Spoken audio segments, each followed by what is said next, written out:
Hey guys, welcome back to a new video. In this session, we'll be solving several exercises on how to divide polynomials, and in particular doing so using the method of long division. I will solve these exercises step by step to avoid any confusion or misunderstanding. As always, these exercises will start out very basic and will get progressively more complex towards the end, so feel free to skip around according to your own level. The timestamps can be found in the comment section below. With this intro out of the way, let's get into it. The first exercise is a trivial one, just to show that you don't always need the method of long division in order to divide two polynomials. And it will also help us to better understand why we do need the method of long division in the next exercises. The exercise here we have x squared plus x divided by x. And we immediately see that for each of these three terms, we can cancel 1 power of x. And we immediately see that we get x plus 1 divided by 1, which can of course be written as x plus 1. And this was, as I said, very trivial and straightforward. However, if we go to the next exercise, we have x squared plus x divided by x plus 1. And in this case, we do want to use the method of long division because we see in this case that if we want to reduce each term by a factor of x, we get this 1 over x in the denominator, which doesn't help us quite a lot. So in this case, we do need to use the method of long division, which goes as follows. We write the numerator which we want to divide, and the denominator we write over here, x plus 1. Now the first step is to look at the first term in the numerator, and we divide this term by the first term in the denominator. So we get x squared divided by x, and the result of this division we write here. So this is simply x. What we do then is we multiply this x with both of the terms in this polynomial, which is the denominator. And the result we write right here. So we get x squared if we multiply this x with this x, plus x. If we multiply this x with this number 1, we get x. The next step is to subtract these two polynomials term by term. So we get x squared minus x squared, which simply becomes 0. We get x minus x, which also becomes 0, so plus 0. And we see that we have here a 0. And at this point, the method of long division stops. So what exactly is our result now? Well, the result of our initial division is simply this term here. So we can write our fraction as being simply x. And this is our result. And we could have seen this right from the start, because if we look at the numerator, we see that we can write this as x times x plus 1, right? Because then we get x squared plus x, which is exactly the numerator. And if we divide this by x plus 1, the denominator, we see that we can simply cancel these two terms out, and we are indeed left with an x. Now you might say that this was also a trivial example, because you could have seen this already from the get-go. However, it was a nice introduction to show you how the method of long division works in theory. Let's now go to the next exercise, where we absolutely have to use the method of long division in order to make sense. This exercise is x squared plus x minus 1 divided by x plus 1. And we see here also that the degree of the polynomial in the numerator is 1 higher than the degree of the polynomial in the denominator. We also see that, as in the previous exercise, we cannot simply cancel terms of x, because then we would get this 1 over x here and 1 over x here. So in this case, we cannot reduce this fraction any further using these intuitive methods. So we have to use the method of long division. And this again goes as follows. We write the numerator, then we draw these two lines. We write the denominator over here, and we start dividing terms. First, we divide this x squared with this x. And of course, x squared divided by x is simply x. The second step is to multiply this x with both terms of this polynomial above it. So we get x multiplied with x, which is x squared. X multiplied with plus 1 is simply plus x, and we're already done here. Now we subtract these two polynomials term by term. X squared minus x squared is simply 0. And this will always be the case. This first term in the polynomial will always be 0. Then we get x minus x, which is also 0. And now we shouldn't forget this last term, the term without an x. So we have minus 1 minus plus 0, which is still minus 1. And at this point, again, the method of long division stops. Why? Because this term has a lower power of x than this first term. If this was not the case, then we simply repeated the algorithm, dividing this term by this term and getting something right here.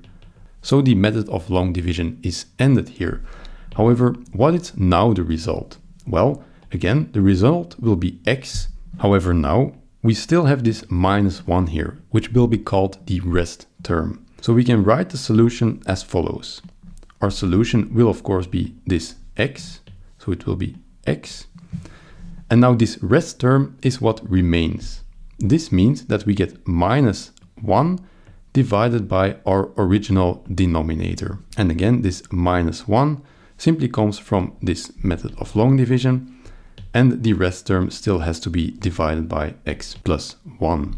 And this now is our final result. And it's quite a simplification from our original fraction. Now, as most things in mathematics, we can of course check our result, which is always a good practice.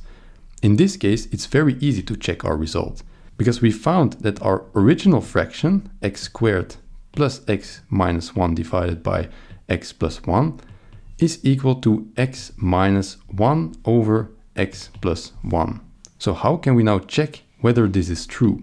Well, we simply move this denominator to the other side of the equality sign, which then of course becomes that we multiply our solution with the denominator of our original fraction. So we move this one over to the other side, times x plus 1. And if we now calculate the product of these two functions, we should indeed get the enumerator of our original fraction. So let's do this right away. We multiply this x with this x, so we get x squared. We multiply this 1 with this x, which becomes plus x. And then we multiply x plus 1 with this second term here. And we see that x plus 1 in the enumerator cancels with this x plus 1 in the denominator. So we get minus 1. And this is exactly indeed what we have for the enumerator. So we didn't make any mistakes and our solution is indeed correct. Let's go to the next exercise, which will be x divided by x squared plus x minus 1. And here we get reminded that we should not lose track of what we're actually doing. What we're doing is we're trying to divide polynomials such that the polynomial in the enumerator has a lower degree of the polynomial in the denominator. And here we see that the polynomial in the enumerator is of order 1 because we only have an x, and the degree of the polynomial in the denominator is of order 2 since we have an x squared. So in this case, using the method of long division would beat the purpose because we've already simplified this fraction of two polynomials as much as possible. This means that the method of long division will not work, but that's not a problem because our original fraction is already of the form that we cannot simplify it much further. So we just leave it like this, and we've solved this exercise quite quickly. Let's now go to the next exercise, which will be quite a bit more involved. We have x to the power of 3 minus 2x squared minus 4 divided by x minus 3. And we see here that the degree of the polynomial in the enumerator is larger than the degree of the polynomial in the denominator. So it makes sense to divide these two polynomials and to use the method of long division. Again, we write the enumerator, x to the power of 3 minus 2x squared minus 4 over here. We draw these two lines and we write the denominator right here. The second step is to divide this first term here with the first term in this polynomial. So we get x to the power of 3 divided by x, which is of course x to the power of 2.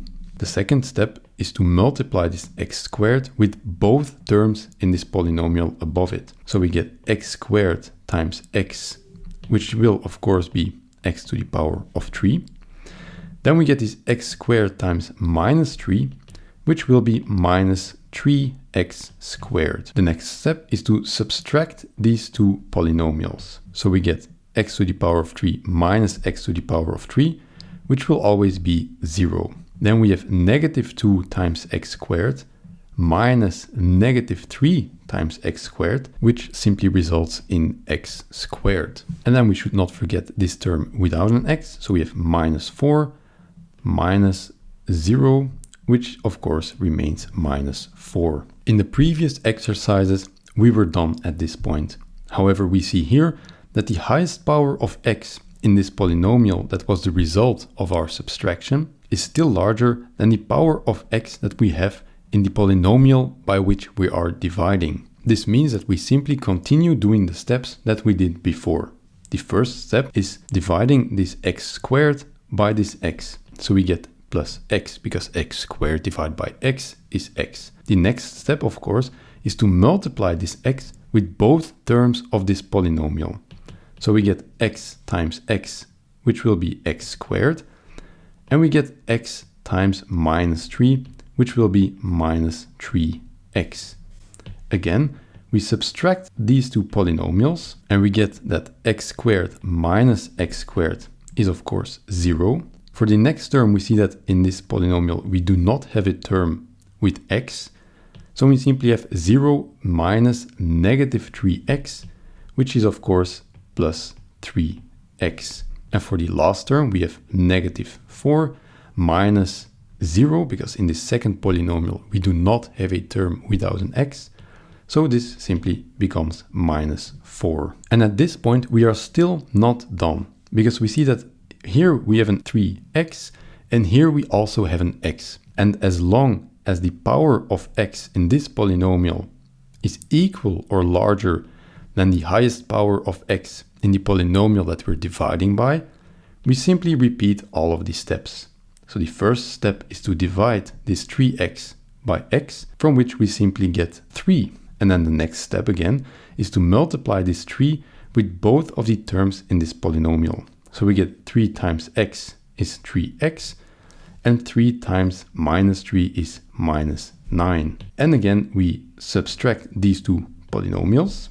We see that 3x minus 3x is of course 0. And when we look at the terms without an x, we have negative 4 minus negative 9, which is of course negative 4 plus 9, which is 5. And at this point, we do have to stop, because we see that the power of x here, which is 0, is less than the power of x here, which is 1.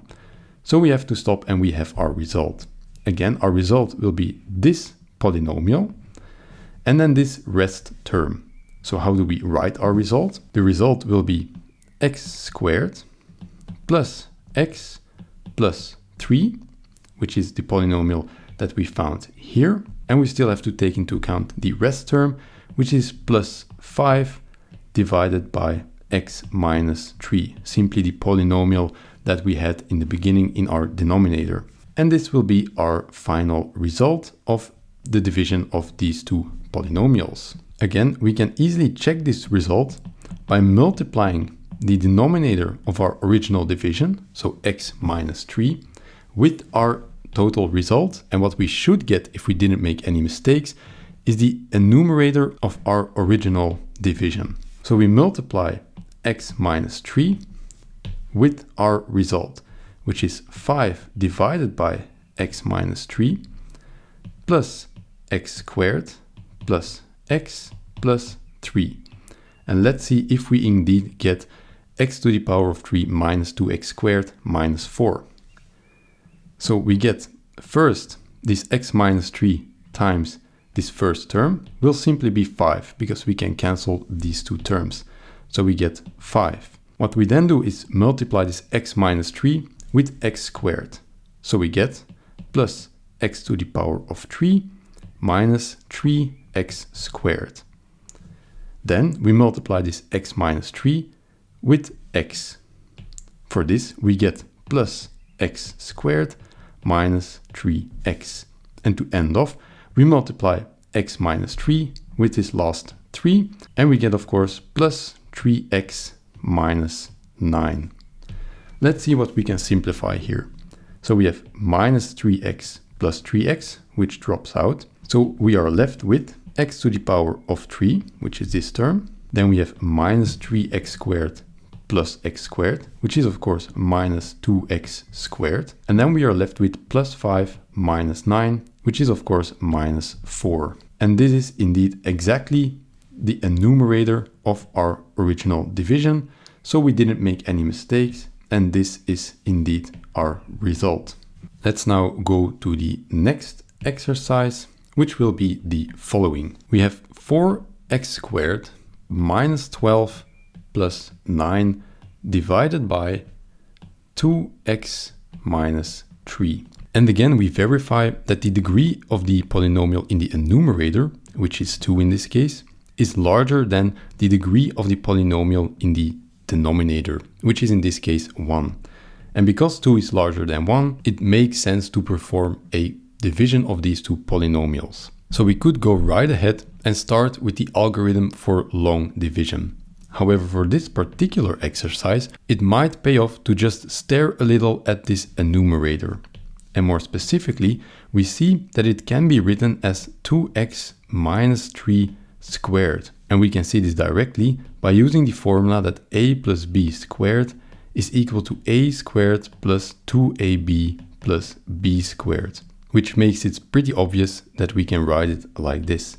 And if we now copy the denominator, we see that I chose this exercise quite deliberately, because we can now simply cancel one term of this 2x minus 3, and we are simply left with 2x minus 3, without doing any long division and getting the result in just a few seconds. Now this of course will not always be possible, and it reminds us that instead of just always going right ahead into mindless calculation, we should stop and think and just look at the exercise that is presented to us. This, however, will not be the case in the next exercise, in which we will have to use the method of long division. We have x to the power of 4 minus 3x to the power of 3 plus x minus 2 divided by x to the power of 3 minus x plus 1. And again, as a first step, we confirm that the degree of the polynomial in the enumerator, which is 4, is indeed larger than the degree of the polynomial in the denominator, which is 3. So it makes sense to divide these two polynomials in order to get a more simplified expression. So for the final time in this session, we do the long division, for which we write the enumerator over here and the denominator we write over here. And we can simply start our algorithm, which is first to divide this first term by this term. So we get x to the power of 4 divided by x to the power of 3, which is of course simply x. The second step is to multiply this x with each of the 3 terms in our polynomial above it. So we get x times x to the power of 4, which is of course x to the power of 4. X times minus x is x squared, and x times 1 is simply x. The second step is to subtract these two polynomials term by term, meaning subtracting each term with an equal power of x. X to the power of 4 minus x to the power of 4 is 0. Then we see that minus 3x to the power of 3 minus the term with x to the power of 3 in this polynomial, but this polynomial does not have a term with x to the power of 3. So we simply copy it as being 3x to the power of 3. Then we subtract the terms with powers of x squared. And in this case, the upper polynomial does not have such a term. So we simply have minus x squared. and then we subtract the terms with simply x. So we get x minus x, which is 0, and we are left with this minus 2. So we just copy this. Again, we're now not done, because this power of x is equal to this power of x, namely 3. So we divide minus 3x to the power of 3 by x to the power of 3, and we simply get minus 3. The next step is to multiply this 3 with each term in the polynomial on top of it. So we get minus 3 times x to the power of 3 is minus 3 times x to the power of 3. Minus 3 times minus x is minus 3x. And minus 3 times 1 is simply minus 3. And the next step is, of course, to subtract these two polynomials. So we get 0 over here. Minus x squared minus 0 is again minus x squared. 0 minus minus 3x is plus 3x. And we have minus 2 minus minus 3 is, of course, minus 2 plus 3, which is 1. And at this point, we do have to stop our method of long division, because we see that the power of x in this polynomial is less than the power of x that we have here. So we have to stop. And our result will be x minus 3, and this will be the rest term. So we can write our solution as x minus 3 plus our rest term, which is minus x squared plus 3x plus 1, divided by our original denominator, which is x to the power of 3 minus x plus 1. And this is our final solution for this exercise. And this brings us to the end of this video, and I hope you have now a better grasp on how to divide polynomials using the method of long division. If you have any questions or remarks or suggestions for future topics, leave a comment in the comment section below. If you liked the video, give it a thumbs up, and if you want to get notified by future releases, consider subscribing. And with that, I thank you for watching, and I will see you guys in the next one. Bye.